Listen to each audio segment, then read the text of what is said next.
ঐকমত্য কমিশনের সাথে চলছে বিএনপির বৈঠক। প্রাথমিক ও মূল প্রস্তাবনা নিয়ে কিছু বিভ্রান্তি দেখা দিয়েছে, বিরতিতে জানালেন সালাউদ্দিন আহমদ। চূড়ান্ত তো আলোচনা নয়, এটা আমার মনে হয় আমরা দ্বিতীয় পর্যায়ে আলোচনা করছি।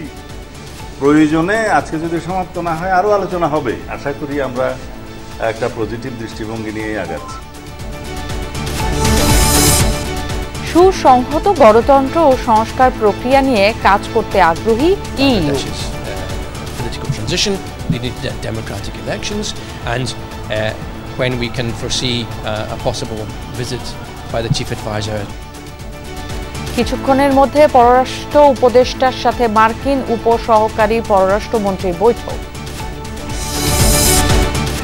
১.৫ দশক পর ইসলামাবাদের সাথে দ্বিপাক্ষিক বৈঠকে বাংলাদেশ। অমীমাংসিত বিষয় সুরাহা আর আগামী সম্ভাবনা নিয়ে চলছে আলোচনা। রাজধানী সহ আজও বিভিন্ন জেলায় মুষলধারে বৃষ্টি, ভোগান্তিতে স্কুল কলেজের শিক্ষার্থীরা। ঢাকার নিচু এলাকায় জলাবদ্ধতায় দুর্ভোগ।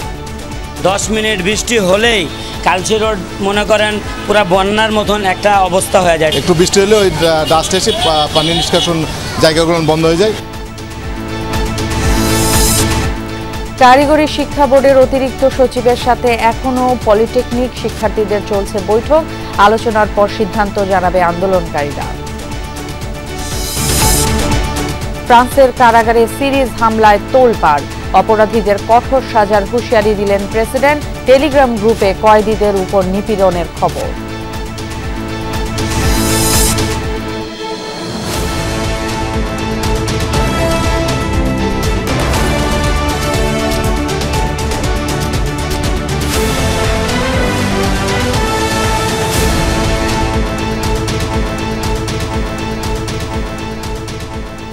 সবাইকে আমন্ত্রণ দুপুরের বাংলাদেশে। আপনাদের সাথে থাকছি আমি ফারহানা ন্যান্সি।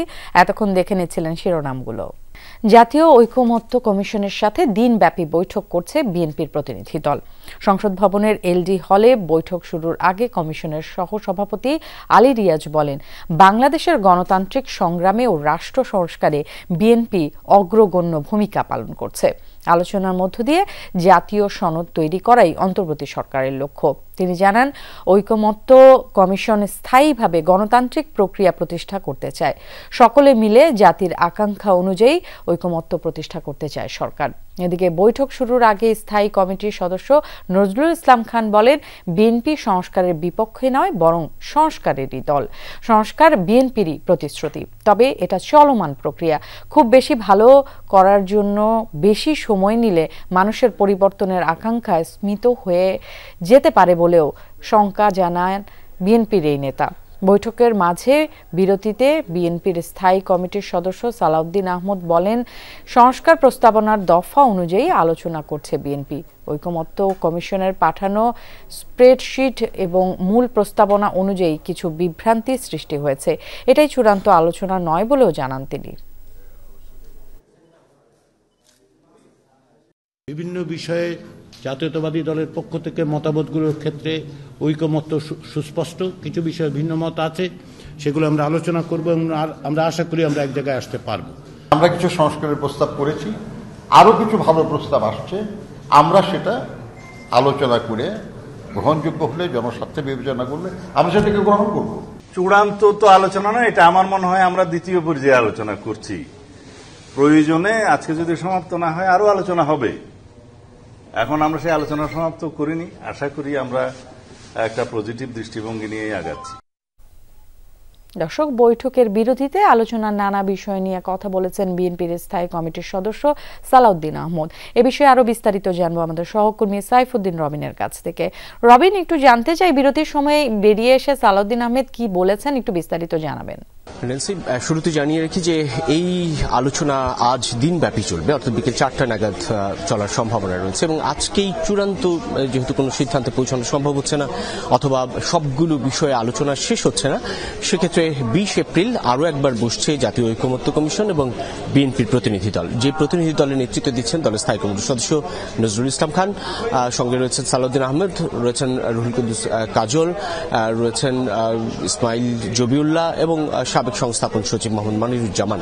অন্যদিকে আলী রিয়াজ, বদিউল আলম মজুমদার, ইফতেখারুজ্জামান তারা নেতৃত্ব দিচ্ছেন জাতীয় ঐকমত্য কমিশনের এবং সঙ্গে রয়েছেন প্রধান উপদেষ্টার বিশেষ সহকারী মনির হায়দার।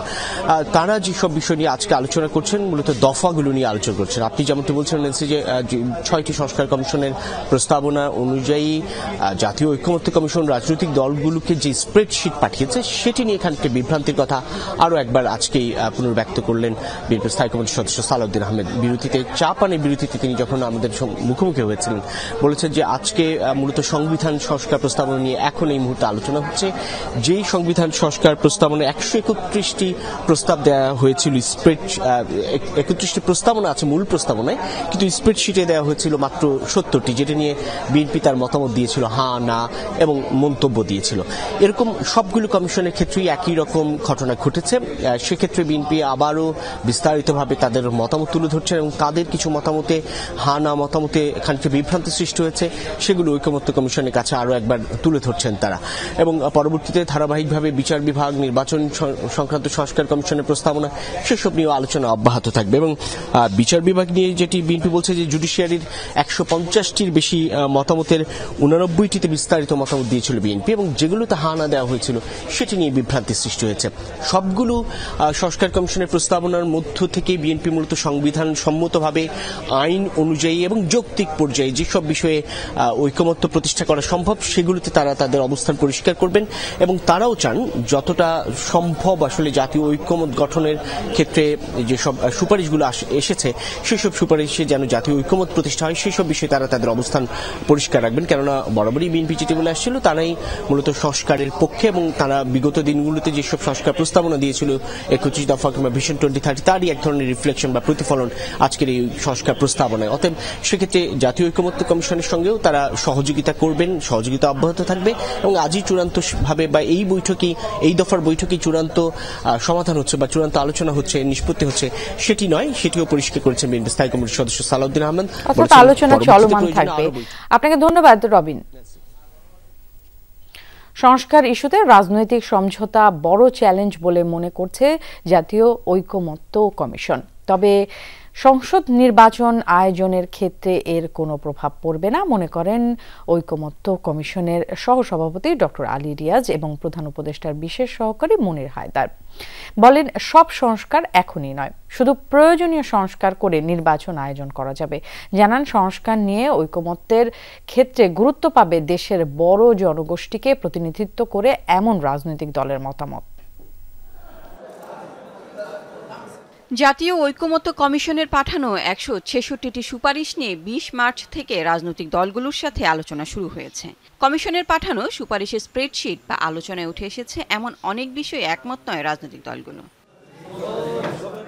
প্রধানমন্ত্রীর ক্ষমতা, দ্বিকক্ষ বিশিষ্ট আইনসভা, জাতীয় সাংবিধানিক কাউন্সিল, তত্ত্বাবধায়ক সরকার, গণপরিষদ নির্বাচন, সংবিধান সংশোধন সহ বেশ কিছু গুরুত্বপূর্ণ বিষয়ে ভিন্নমত আছে দলগুলোর মধ্যে। এসব ক্ষেত্রে সমঝোতায় পৌঁছানোকে চ্যালেঞ্জ মনে করেন ঐকমত্য কমিশনের সহসভাপতি ডক্টর আলী রিয়াজ।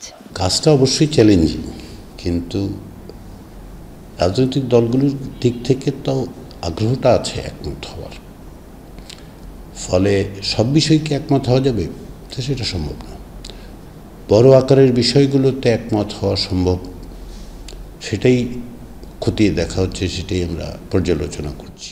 তাহলে কোন প্রক্রিয়ায় সমঝোতা বা ঐকমত্যে পৌঁছবে দলগুলো, প্রশ্ন ছিল কমিশনের কাছে।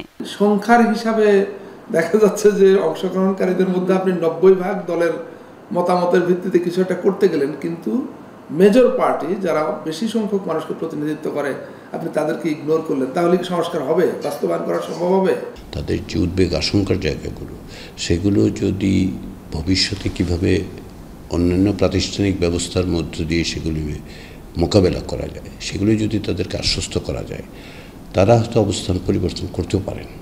নির্ধারিত সময়ের মধ্যেই ঐকমত্যে পৌঁছানো যাবে মনে করে ঐকমত্য কমিশন। সব সংস্কার প্রস্তাব বাস্তবায়নের প্রক্রিয়া দীর্ঘ সময়ের ব্যাপার, তাই নির্বাচনের আগে প্রয়োজনীয় সংস্কারে গুরুত্ব দিচ্ছে কমিশন। কিছু বিষয়ে দীর্ঘমেয়াদে করতে হবে, কিছু বিষয়ে আশু করতে হবে। তো সেই জায়গায় মানে যেটা আশু করে সেটা আশু করা হবে, তার সাথে নির্বাচনের কোনো বিরোধ নেই। যেটা দীর্ঘমেয়াদের প্রয়োজন সেটার জন্য দীর্ঘমেয়াদের সময় লাগবে, সেটার জন্য নির্বাচন তো বসে থাকার কোনো কারণ দেখতে পাচ্ছি না আমরা। সংবিধান সংস্কার ইস্যুতে তিনি জানান, সংবিধানে না থাকলেও বিশেষ পরিস্থিতিতে অন্তর্বর্তীকালীন সরকার গঠন করা হয়েছে। এই ক্ষেত্রেও তাই করা যায়। প্রক্রিয়া তো বের করা গেছে, তাই না? সেটা আবার এই সংবিধানের মধ্যেই আছে, 106 যেটাকে আমরা বলছি 106 অনুচ্ছেদের মাধ্যমে। তো তাহলে আদালতের সাথে এটা আলোচনা করা যায়, কিন্তু তার চেয়ে বড় জিনিস এটা রাজনৈতিক দলগুলো কিভাবে বিবেচনা করে। ডিসেম্বরের মধ্যে নির্বাচন ও সংস্কার শেষ করা নিয়ে ভুল বোঝাবুঝি হয়েছে বলে জানিয়েছে ঐকমত্য কমিশন। তারা জানান, মূলত ডিসেম্বর থেকে জুনের মধ্যে নির্বাচন মাথায় নিয়ে কাজ করার তাগিদ দিয়েছেন প্রধান উপদেষ্টা। লাভলি বিথি, যমুনা নিউজ, ঢাকা। বাংলাদেশ ব্যাংকের গভর্নর ডক্টর আহসান এইচ মনসুরের সাথে বৈঠকে বসেছে IMF মিশন। নেতৃত্ব দেবেন ক্রিস পাপাজর্জিও। বৈঠকে উপস্থিত থাকবেন ডেপুটি গভর্নররাও। এ বিষয়ে আরও জানাচ্ছেন সহকর্মী আলমগীর হোসেন। যাচ্ছে তার কাছে। আলমগীর, সভায় কোন কোন বিষয়ে গুরুত্ব পেতে যাচ্ছে একটু জানাবেন বিস্তারিত আমাদেরকে। ন্যান্সি, আজকে সমাপনী বৈঠকে কোন কোন বিষয় নিয়ে আলোচনা হবে সেই তথ্য আসলে পুরোপুরি আমাদের কাছে নেই। বৈঠক শেষে IMF এবং বাংলাদেশ ব্যাংকের পক্ষ থেকে সংবাদ সম্মেলনে হয়তো বিস্তারিত জানানো হবে। কিন্তু এর আগে আপনি জানেন যে গত 6 এপ্রিল থেকে টানা বাংলাদেশ ব্যাংক, অর্থ মন্ত্রণালয় সহ বিভিন্ন মন্ত্রণালয় এবং সংস্থার সাথে বৈঠক করেছে। বাংলাদেশ ব্যাংকেরও একাধিক বিভাগের সাথে বৈঠক করেছেন। গভর্নরের সাথে এর আগে 2 দফা বৈঠক করেছেন, 6 এপ্রিল এবং 14 এপ্রিল। তো এই সময়ে যে বিষয়গুলো গুরুত্ব পেয়েছে সেটি হলো ঋণের একটি শর্ত ছিল বৈদেশিক মুদ্রার বিনিময় হার বাজার ব্যবস্থার উপর ছেড়ে দেওয়া। সেটি আসলে গভর্নর বলেছেন যে এখন যেহেতু উচ্চ মূল্যস্ফীতি চলছে, এই মূল্যস্ফীতি কিছুটা কমে আসলে আগামী জুন মাসের মধ্যে হয়তো ডলারের বিনিময় হার বাজার ব্যবস্থার উপরে ছেড়ে দেওয়া হবে। এর পাশাপাশি নীতি সুদহার কমানোর কথা বলেছেন, যেহেতু উচ্চ সুদের কারণে বিনিয়োগ বাধাগ্রস্ত হচ্ছে, যার কারণে কর্মসংস্থানও ব্যাহত হচ্ছে। তো এই প্রেক্ষাপটেও নীতি সুদহার কমানোর কথা বলেছেন IMF-এর পক্ষ থেকে। কিন্তু বাংলাদেশ ব্যাংকের পক্ষ থেকে বলা হয়েছে ওই একইভাবে যে উচ্চ মূল্যস্ফীতির কারণে এখনই তারা এই নীতি সুদহার কমাতে চান না। এটি আসলে পর্যায়ক্রমে যখন মূল্যস্ফীতি 8% কাছাকাছি চলে আসলে হয়তো কমানো হতে পারে। রিজার্ভ সংরক্ষণের একটি শর্ত ছিল IMF-এর ঋণের সাথে, সেটি জুন নাগাদ নিট রিজার্ভের পরিমাণ হতে হবে 17 বিলিয়ন ডলারের কিছু বেশি, এখন আছে 16 বিলিয়ন ডলারের উপরে। এটি হয়তো এই লক্ষ্যটি পূরণ করতে পারবে। এরপরে বাংলাদেশ ব্যাংকের যে ব্যাংকিং খাতে যে খেলাপি ঋণ, উচ্চ খেলাপি ঋণ, এটি কমিয়ে আনার পরিকল্পনা জানতে চেয়েছেন। এবং বাংলাদেশ ব্যাংকের যে সংস্কার কার্যক্রম পরিচালনা হচ্ছে ব্যাংকিং খাতে, এইসব সার্বিক বিষয়গুলো নিয়ে আসলে গেল 10 থেকে 12 দিন ধরে যে বৈঠকগুলো হয়েছে বিভিন্ন বিভাগের সাথে, বিভিন্ন দপ্তরের সাথে, এইসব বিষয়গুলো নিয়ে আসলে আলোচনা হয়েছে। হয়তো এইসব বিষয়ে চূড়ান্ত কী সিদ্ধান্ত নেওয়া হচ্ছে সেটি আজকের সমাপনী বৈঠকে আলোচনা হবে। তবে বৈঠক শেষে সংবাদ সম্মেলনে আমরা হয়তো এই বিষয়ে আপনার মাধ্যমে নিশ্চয়ই আমরা সেই সংবাদ সম্মেলন থেকে তথ্য জানতে পারবো। আপনাকে ধন্যবাদ আলমগীর। বাংলাদেশের গণতান্ত্রিক ব্যবস্থা সুসংহত ও সংস্কার প্রক্রিয়া নিয়ে কাজ করতে আগ্রহী ইউরোপীয় ইউনিয়ন। পররাষ্ট্র মন্ত্রণালয়ের EU উইং এর মহাপরিচালক মোহাম্মদ আবুল হাসান মৃধার সাথে বৈঠকের পর এমনটাই জানিয়েছেন ঢাকায় ইউরোপীয় ইউনিয়নের রাষ্ট্রদূত মাইকেল মিলার। এ সময় তিনি বলেন, প্রধান উপদেষ্টার সফর নিশ্চিতেও কাজ করছে 27 দেশের এই জোট। We are exploring how to broaden and deepen EU-Bangladesh relations. So we're talking about how we can support the reform process, what is required to support Bangladesh's political transition, leading to democratic elections, and when we can foresee a possible visit by the Chief Advisor to the European Union, because what we are interested in is illustrating how strong our relationship is and how much of a reliable and dependable partner the European Union is for your country. Dhaka সফর করছেন মার্কিন যুক্তরাষ্ট্রের দক্ষিণ ও মধ্য Asia বিষয়ক উপসহকারী পররাষ্ট্রমন্ত্রী Nicole চুলিক। তার কর্মসূচি সম্পর্কে জানবো। মন্ত্রণালয় থেকে যুক্ত হচ্ছেন সহকর্মী আহমেদ রেজা। রেজা, একটু জানতে চাই পররাষ্ট্র উপদেষ্টার সাথে কি বৈঠক শুরু হয়েছে কিনা, আর নিকোলের আজ কি কি কর্মসূচি রয়েছে? ন্যান্সি, আপনি জানেন যে আসলে সফর 3 দিনের সফরের দ্বিতীয় দিন চলছে এবং সেই দ্বিতীয় দিনে নানান ধরনের কার্যক্রমটাও রয়েছে এবং সেই কার্যক্রমের অংশ হিসেবে আজকে পররাষ্ট্র উপদেষ্টা তৌহিদ হোসেনের সাথে তার সাক্ষাৎ রয়েছে এবং একই সাথে পররাষ্ট্র সচিবের সাথেও তার সাক্ষাৎ রয়েছে, যেটি আসলে দুপুর 2:30 নাগাদ সেই বৈঠকটি পররাষ্ট্র মন্ত্রণালয়ে শুরু হতে পারে। এবং সেখানে যে বিষয়গুলো চলে আসবে, আপনি জানেন যে বাংলাদেশের সাথে ঢাকা ওয়াশিংটন সম্পর্ক আরও কিভাবে জোরদার করা যায়, এবং ট্রাম্প প্রশাসন আসার পরে এটি কিন্তু প্রথম সফর কোনো মার্কিন প্রতিনিধির, ফলে সেই খাতে দ্বিপাক্ষিক সম্পর্ক এবং যে কূটনৈতিক সম্পর্ক সেটি আসলে কিভাবে জোরালো করা যায়। একই সাথে বাংলাদেশের গণতান্ত্রিক ব্যবস্থা সুসংহত করার যে প্রেক্ষাপট রয়েছে, সেই প্রেক্ষাপটে যুক্তরাষ্ট্রের কি ভূমিকা রয়েছে সেটি নিয়েও আলোচনা হবে, এবং একই সাথে সংস্কার প্রক্রিয়ারও কতটা ত্বরান্বিত করা যায় সে বিষয়ে কিন্তু যুক্তরাষ্ট্র আলাদাভাবে তাদের বক্তব্য জানাবে, এবং সেক্ষেত্রে যুক্তরাষ্ট্রের যদি ভূমিকা থাকে এবং তাদের কিছু করার থাকে সেই বিষয়গুলো নিয়েও কিন্তু আলোচনা করা হবে। তবে আপনি জানেন যে ট্যারিফের কথা, অর্থাৎ শুল্কারোপের, যুক্তরাষ্ট্রের যে শুল্কারোপের অবস্থা রয়েছে এবং সেই অবস্থান থেকে 3 মাস আপাতত স্থগিত রয়েছে, সেটি বাংলাদেশের ক্ষেত্রে কতটুকু প্রভাব ফেলবে, এবং সেটি যদি যখন শুরু হবে 3 মাস পরে সেটির প্রভাব মুক্ত করার ক্ষেত্রে বাংলাদেশ এবং যুক্তরাষ্ট্র দ্বিপাক্ষিক সম্পর্কের বিষয়ে সেটি কতটুকু প্রভাব পড়তে পারে সে বিষয়গুলো নিয়ে কিন্তু আলোচনা আছে। ফলে বেশ কিছু বিষয়ে এবং খুব গুরুত্বপূর্ণ বিষয়ে আলোচনা আছে। একই সাথে এই সফরের কিন্তু আরও একজন সফর সঙ্গী রয়েছেন, যিনি আসলে পূর্ব এশিয়া ও প্রশান্ত মহাসাগরীয় অঞ্চল বিষয়ক উপসহকারী পররাষ্ট্রমন্ত্রী অ্যান্ড্রু হেরাপ, এবং তার সফর সঙ্গী হিসেবে রয়েছে মিয়ানমারে নিযুক্ত ভারপ্রাপ্ত মার্কিন রাষ্ট্রদূত সুসান স্টিভেনসন, যাদের সাথে মূলত রোহিঙ্গা সংকট সমাধানেও বেশ আলোচনা হওয়ার কথা রয়েছে ন্যান্সি। এবং সেখানে আপনি জানেন যে রোহিঙ্গা সংকট সমাধানে ইতিমধ্যে নানান ধরনের পদক্ষেপ নেওয়া হয়েছে, এবং বাংলাদেশ সরকারের পক্ষ থেকে বলা হয়েছে যে প্রথম ধাপে বেশ কয়েকজন যে রোহিঙ্গাদের মিয়ানমারে ফেরত পাঠানো হবে এবং যাদেরকে যাচাই বাছাই চলছে তাদেরকে আসলে আরও কীভাবে দ্রুত ফেরত পাঠানো যায় বা সেই প্রক্রিয়া আরও কীভাবে ত্বরান্বিত করা যায় সেটি নিয়েও কিন্তু যুক্তরাষ্ট্রের প্রতিনিধি দলের সাথে আলাদা বৈঠকে এবং সেই বিষয়গুলো আলোচনা হবে। ন্যান্সি। রেজা, আপনাকে ধন্যবাদ। বাংলাদেশ পাকিস্তান পররাষ্ট্র সচিব পর্যায়ের বৈঠক শেষ। সফররত পাকিস্তানি পররাষ্ট্র সচিবের সম্মানে দেয়া মধ্যাহ্নভোজে অংশ নিয়েছেন সার্কভুক্ত দেশগুলোর ঢাকা মিশন প্রধান। এখনও আসেনি ভারতের প্রতিনিধি। সকাল 10:30টায় রাষ্ট্রীয় অতিথি ভবন পদ্মায় শুরু হয় বৈঠকে নেতৃত্ব দেন পররাষ্ট্র সচিব জসিমউদ্দিন ও সফররত পাকিস্তানের পররাষ্ট্র সচিব আমনা বালুচ। বাংলাদেশ ও পাকিস্তানের মধ্যে এটা 6ষ্ঠ সচিব পর্যায়ের বৈঠক। সবশেষ 2010 সালে ইসলামাবাদে হয়েছিল এমন বৈঠক। ব্যবসা বাণিজ্য, প্রতিরক্ষা, বিমান চলাচল সহ দ্বিপাক্ষিক, উপ-আঞ্চলিক ও আঞ্চলিক বিভিন্ন ইস্যুতে কথা বলেন নীতি নির্ধারকরা। পররাষ্ট্র মন্ত্রণালয় ছাড়াও প্রধান উপদেষ্টার কার্যালয়, প্রতিরক্ষা, বাণিজ্য ও স্বরাষ্ট্র মন্ত্রণালয়ের প্রতিনিধিরাও অংশ নেন বৈঠকে। পরে প্রধান উপদেষ্টা, জাতীয় নিরাপত্তা উপদেষ্টা ও পররাষ্ট্র উপদেষ্টার সাথে সাক্ষাৎ করবেন সফররত পাকিস্তানের পররাষ্ট্র সচিব।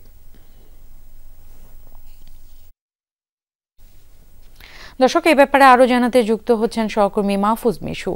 তিনি আছেন রাষ্ট্রীয় অতিথি ভবন পদ্মায়। আমরা তার সাথে সরাসরি কথা বলবো। মিশু, বৈঠক তো শেষ হয়েছে, এখান থেকে কি কোনো চুক্তি বা সমঝোতা স্মারক বই মানে সইয়ের সম্ভাবনা আছে কিনা একটু জানতে চাই। ন্যান্সি, বৈঠকটি শুরু হয়েছিল সকাল 10:25 এবং বৈঠকটি শেষ হয়েছে দুপুর 1:45। তার মানে প্রায় 3.25 ঘন্টার এই আনুষ্ঠানিক বৈঠকটি চলেছে, এবং যে বৈঠকে আপনি বলছিলেন যে পাকিস্তানের পররাষ্ট্র সচিবের পাশাপাশি ঢাকায় পাকিস্তানের হাই কমিশনার অ্যাম্বাসেডর মারুফ, তিনি সহ বাংলাদেশের প্রতিনিধি দল অংশ নিয়েছেন। এবং এই বৈঠকটি প্রায় 3.25 ঘন্টার এই যে বৈঠক, এই বৈঠকে কিন্তু বিস্তারিত বিষয়ে আলোচনা হয়েছে। বৈঠকের পরে আনুষ্ঠানিকভাবে আমাদের কিছু জানানো হয়নি, কিন্তু বৈঠকের পরপরই রাষ্ট্রীয় অতিথি ভবন পদ্মায় সফররত পাকিস্তানের পররাষ্ট্র সচিবের সম্মানে যে মধ্যাহ্নভোজ, সেখানে আমরা দেখেছি পাকিস্তানের লোকজন তো আছেন, এর বাইরে শ্রীলঙ্কা, মালদ্বীপ, নেপাল, ভুটান, সেই সব দেশের রাষ্ট্রদূত বা হাই কমিশনাররাও অংশ নিয়েছেন। প্রতিবেশী ভারতের কাউকে এখন পর্যন্ত আমরা আসতে দেখিনি, অথবা তারা হয়তো বা আসবেন না কিনা সেটিও আমরা নিশ্চিত করে কেউ এখনো বলতে পারেনি।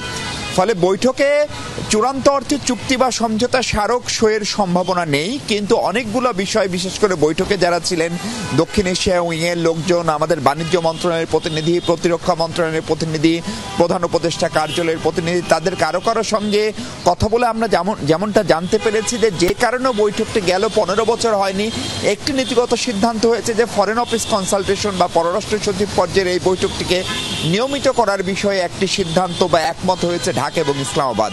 দ্বিতীয়ত হচ্ছে পাকিস্তানের পররাষ্ট্র মন্ত্রী এই মাসেই ঢাকা সফর করবেন, সম্ভবত 27 অথবা 28 এপ্রিল।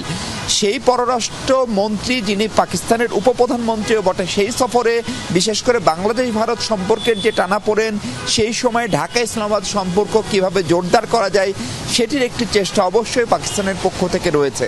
ফলে বাংলাদেশের পররাষ্ট্র সচিব, এমনকি বাংলাদেশের পররাষ্ট্র উপদেষ্টা, এমনকি বাংলাদেশের প্রধান উপদেষ্টা ডক্টর মোহাম্মদ ইউনূসকেও কিন্তু পাকিস্তানের পক্ষ থেকে ইসলামাবাদ সফরে আমন্ত্রণ জানানো হয়েছে। ফলে দ্বিপাক্ষিক সফরগুলো বাড়বে এবং বাণিজ্য, বিমান চলাচল, কূটনীতি, সামরিক যোগাযোগ সেটি বাড়ানোর বিষয়ে একমত হয়েছেন। কিন্তু এটির ক্ষেত্রে বাংলাদেশের যে 1971 এবং সেই 71কে কেন্দ্র করে যে সমস্ত অমীমাংসিত ইস্যু, সেগুলো নিয়েও আস্তে আস্তে আলোচনা শুরুর বিষয়েও কিন্তু নীতিগতভাবে দুই দেশ একমত হয়েছে বলে আমরা জানতে পেরেছি।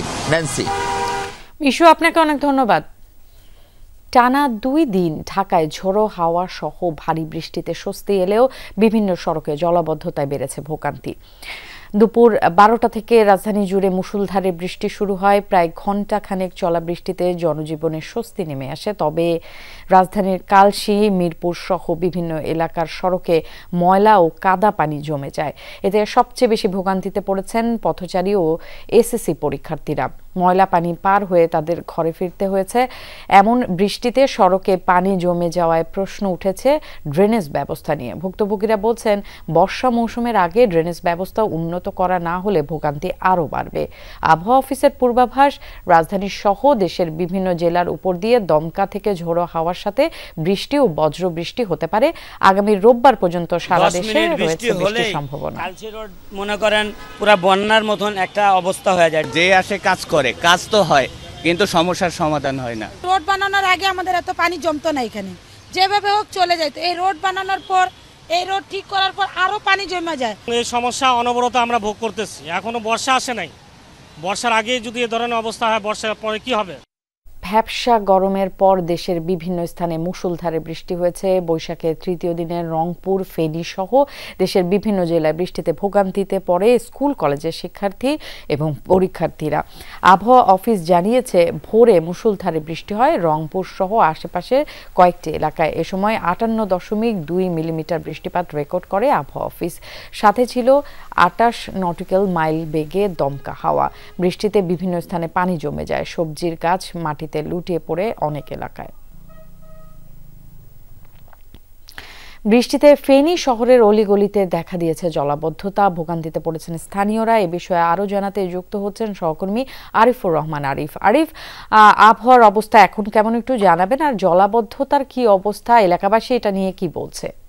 ন্যান্সি, আজ দুপুর 12টা 40 থেকে 1টা 20 মিনিট পর্যন্ত 40 মিনিটের যে ভারী বৃষ্টি এবং যে বজ্রসহ বৃষ্টিতে এখানে ফেনী শহরের যে সকল নিম্নাঞ্চল আছে সে সকল নিম্নাঞ্চলগুলো প্লাবিত হয়েছে। এখানে এখনো জলাবদ্ধতা সৃষ্টি হয়ে আছে। আমি এই মুহূর্তে রয়েছি ফেনী শহরের শান্তি কোম্পানি এলাকায় এবং কি শান্তি কোম্পানির যে সড়কটি আপনি দেখতে পাচ্ছেন, এই সড়কটিতে এখনো যে এখানে একদম ময়লা পানিতে এবং কি যে পানি রয়েছে, সে সকল পানিতে যারা এই পানি দিয়ে চলাচল করছে তারা বলছে যে যখনই তারা পানিতে পা দিচ্ছে তখনই তাদের পা চুলকাচ্ছে। এবং কি এর বাইরে যে ডাক্তারপাড়া, মাস্টারপাড়া এবং কি পাঠানবাড়ি সড়কও একদম একই অবস্থা রয়েছে। তবে এখানকার বাসিন্দারা যেটি বলছে যে এটি শুধু এবার নয়, প্রতিবারে এরকম অবস্থা হয় এবং কি তারা বৃষ্টি হওয়া মাত্রই এরকম জলাবদ্ধতাতে তারা পড়েন।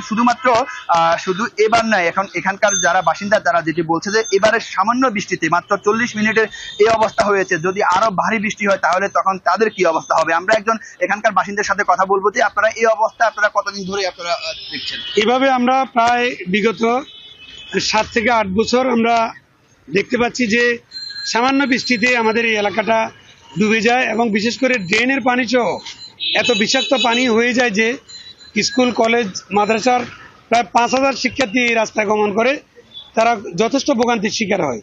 ধন্যবাদ ন্যান্সি। এখানে শুধু যে এবার না, এটি যে প্রতিবারই এরকম হচ্ছে। তবে এটি হওয়ার পেছনে যে কারণ এটি যে এখানকার ড্রেনেজ ব্যবস্থা ভালো না থাকার কারণে। অন্যদিকে যে ফেনী শহরে যে সকল খালগুলো রয়েছে, বিশেষ করে যে পাগলিছড়া খাল, খাজা আহমদ লেক এবং কি দমদমা খাল, এই খালগুলো মূলত দখল হয়ে থাকার কারণে এখানকার ফেনী যারা আছে তারা এরকম দুর্ভোগের মধ্যে প্রতি বছরে পড়তে হচ্ছে। ন্যান্সি। আরিফ, আপনাকে ধন্যবাদ। নির্বাচনী জোট গঠনে ইসলামী দলগুলো নীতিগতভাবে সম্মত হয়েছে বলে জানিয়েছেন নেতারা।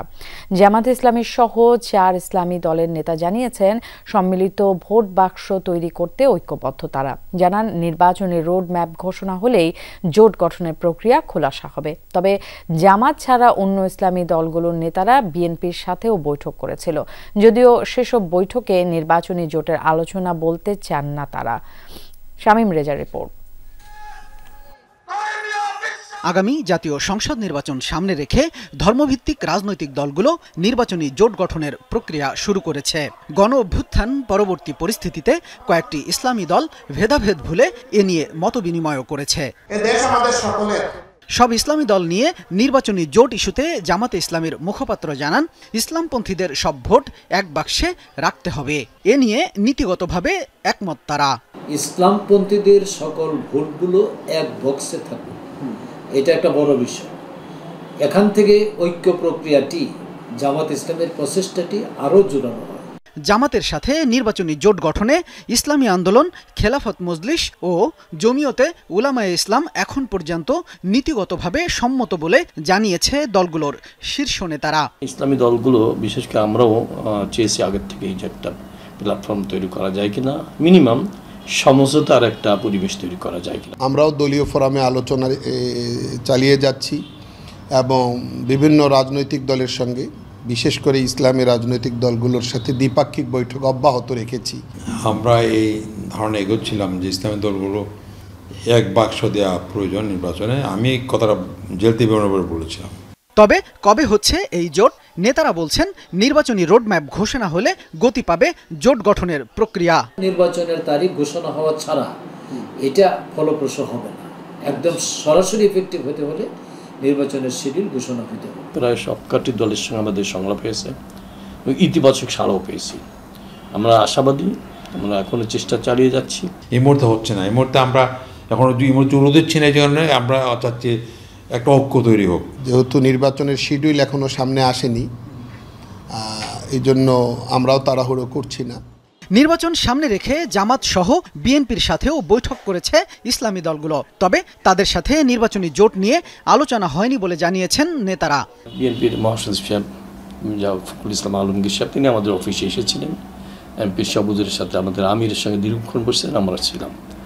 দেশের বিষয়ে, বিশেষ করে নির্বাচন বিষয়ে আলোচনা হয়েছে কি করা যায়। আমরা বিএনপির সঙ্গে এবার মিট করেছি যে আপনারা রাষ্ট্র বিনির্মাণে আপনাদের পরিকল্পনা কি আমরা জানতে চেয়েছি। ইসলামী দলগুলো ছাড়াও আরও যারা দল আছে, কারণ আমরা আমাদের 28শে ডিসেম্বরে যখন মিটিংটা করলাম সৌরাদিতে, আমরা একটা স্তন দিয়েছিলাম বিভিন্ন ঐক্য চাই। নির্বাচনী জোট যাই হোক না কেন, ফ্যাসিবাদ বিরোধী রাজনৈতিক দলগুলো আওয়ামী লীগের বিরুদ্ধে ঐক্যবদ্ধ থাকবে বলে জানিয়েছেন ইসলামী দলগুলোর নেতারা। শামীম রেজা, যমুনা নিউজ, ঢাকা। পুলিশ পরিদর্শক মামুন হত্যা মামলায় আলোচিত স্বর্ণ ব্যবসায়ী আরাভ খান সহ 8 আসামির যাবজ্জীবন কারাদণ্ড দিয়েছেন আদালত। বৃহস্পতিবার ঢাকার অতিরিক্ত মহানগর দায়রা জজ জাকির হোসেন গালিবের আদালত এই ঘোষণা দেন। 2018 সালের 7 জুলাই বনানীতে খুন হন পুলিশ পরিদর্শক মামুন। 2019 সালে আরাফ খান সহ 8 জনের বিরুদ্ধে অভিযোগপত্র দাখিল করে পুলিশ। মামলার অন্য আসামিরা হলেন সুরাইয়া আক্তার কেয়া, রহমতুল্লাহ, স্বপন সরকার, মিজান শেখ, আতিক হাসান, সারওয়ার হাসান ও দিদার পাঠান। মামলার বিচার চলাকালে 26 জন আদালতে সাক্ষ্য দেন। আসামিদের মধ্যে আরাফ ও তার স্ত্রী সুরাইয়া পলাতক। প্রতারণা ও চাঁদাবাজির মামলায় মডেল মেঘনা আলমকে গ্রেফতার দেখিয়েছেন আদালত। এছাড়া তার সহযোগী দেওয়ান সমীরকে 5 দিনের রিমান্ড দেয়া হয়েছে। ঢাকার মেট্রোপলিটন ম্যাজিস্ট্রেট এই আদেশ দেন। শুনানি শেষে রাষ্ট্রপক্ষের আইনজীবী জানান, বিদেশি প্রভাবশালী ব্যক্তিদের প্রেমের ফাঁদে ফেলত মেঘনা আলম। তবে নিজেকে নির্দোষ দাবি করেছেন এই মডেল।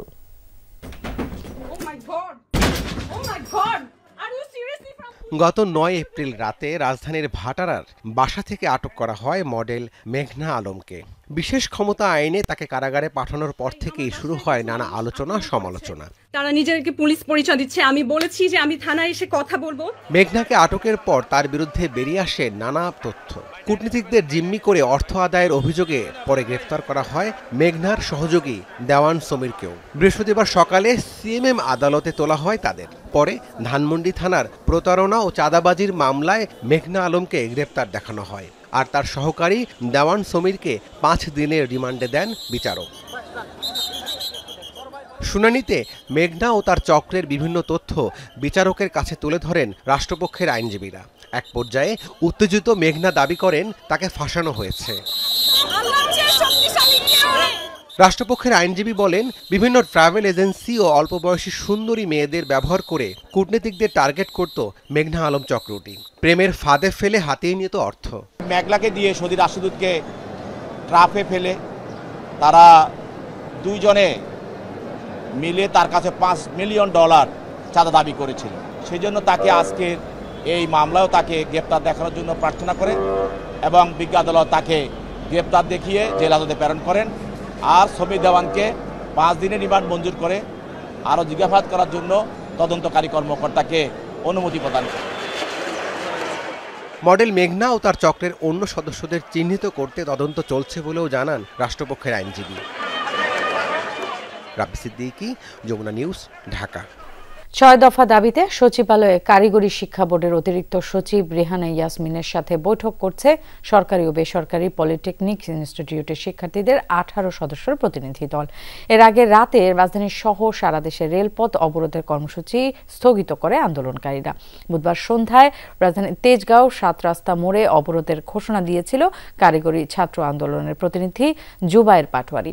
এ সময় তিনি সারা দেশের পলিটেকনিক্যাল শিক্ষার্থীদের কর্মসূচি সফল করার আহ্বানও জানান। 6 দফা দাবিতে বুধবার সকাল থেকে দেশের বিভিন্ন স্থানে সড়ক অবরোধ করে পলিটেকনিক ইনস্টিটিউটগুলোর শিক্ষার্থীরা। এতে তীব্র যানজট সৃষ্টি হয়, ভোগান্তিতে পড়েন সাধারণ মানুষ। আন্দোলনের শিক্ষার্থীরা কারিগরি শিক্ষা অধিদপ্তরের মহাপরিচালক ও ঢাকা পলিটেকনিক ইনস্টিটিউটের অধ্যক্ষের পদত্যাগ দাবি করেন। শিক্ষার্থীদের আন্দোলন ও দাবির প্রেক্ষিতে বুধবার রাতেই সরিয়ে দেওয়া হয় ঢাকা পলিটেকনিক ইনস্টিটিউটের অধ্যক্ষ মোহাম্মদ মোস্তাফিজুর রহমান খানকে।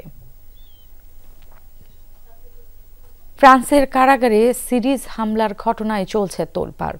তদন্তের সূত্র হিসেবে ব্যবহৃত একটি টেলিগ্রাম গ্রুপের বার্তা ছড়িয়ে পড়েছে সোশ্যাল মিডিয়ায়, যেখানে কারাবন্দীদের উপর নির্যাতনের নানা তথ্য শেয়ার করা হয়, যার প্রতিবাদে সহিংসতার ডাকও দেয়া হয়।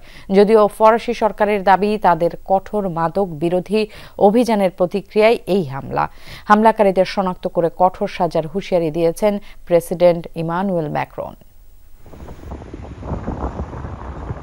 কঠোর নিরাপত্তা ব্যবস্থা ভেদ করে একযোগে ফ্রান্সের একের পর এক কারাগারে হামলা, স্বয়ংক্রিয় অস্ত্র নিয়ে অজ্ঞাতদের অভিযান।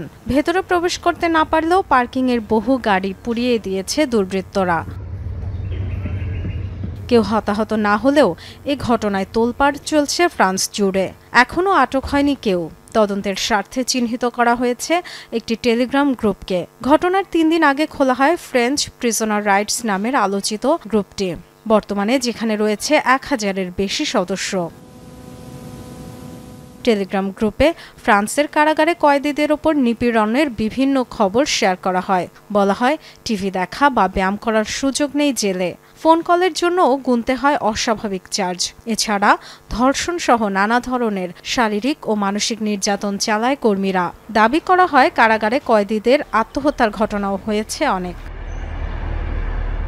কারাবন্দীদের মানবাধিকার রক্ষার দাবি তুলে সরকারের বিরুদ্ধে উস্কানিমূলক কথা বলা হয় গ্রুপটিতে। ফ্রান্সের বিচার বিষয়ক মন্ত্রী জেরাল্ড দাখমানিনের প্রতি ক্ষোভ ঝাড়েন অনেকে। মূলত দেশটিতে মাদক পাচার বন্ধে জেরাল্ডের নেতৃত্বেই শুরু হয়েছে বড় ধরনের অভিযান। দেশে কঠোর নিরাপত্তা বেষ্টিত 3000 কারাগার তৈরি এবং সেগুলোয় শীর্ষ মাদক কারবারিদের পাঠানোর পরিকল্পনা করছেন তিনি। দায়ীদের দ্রুত শনাক্ত ও আইনের আওতায় আনতে কাজ চলছে বলে জানিয়েছেন প্রেসিডেন্ট ইমানুয়েল ম্যাক্রন। অপরাধীদের কঠোর সাজার হুঁশিয়ারিও দিয়েছেন। ডরথি তাস্ট্রিন, যমুনা নিউজ। জার্মানিতে এক ডাক্তারের বিরুদ্ধে 15 রোগী মারার অভিযোগে শুরু হয়েছে তোলপাড়। শুধু তাই নয়, প্রমাণ মেটাতে রোগীদের বাড়িতে আগুন ধরিয়ে দেওয়ার অভিযোগ উঠেছে 40 বছর বয়সী এই জার্মান ডাক্তারের বিরুদ্ধে। 2021-এর সেপ্টেম্বর থেকে 2024-এর জুলাই পর্যন্ত 12 নারী ও 3 জন পুরুষকে হত্যা করা হয়েছে বলে ধারণা করছে পুলিশ। মৃতদের বয়স 25 থেকে 94 বছরের মাঝে। আর এই মর্মান্তিক হত্যাকাণ্ডে ব্যবহৃত হয়েছে চেতনানাশক ও পেশি শিথিলকারী ওষুধ। যদিও সব অভিযোগ অস্বীকার করেছে অভিযুক্ত ওই চিকিৎসক। কল্পনা থেকে যেন বাস্তবে ধরা দিল বিস্ময়কর এক সামুদ্রিক জীব।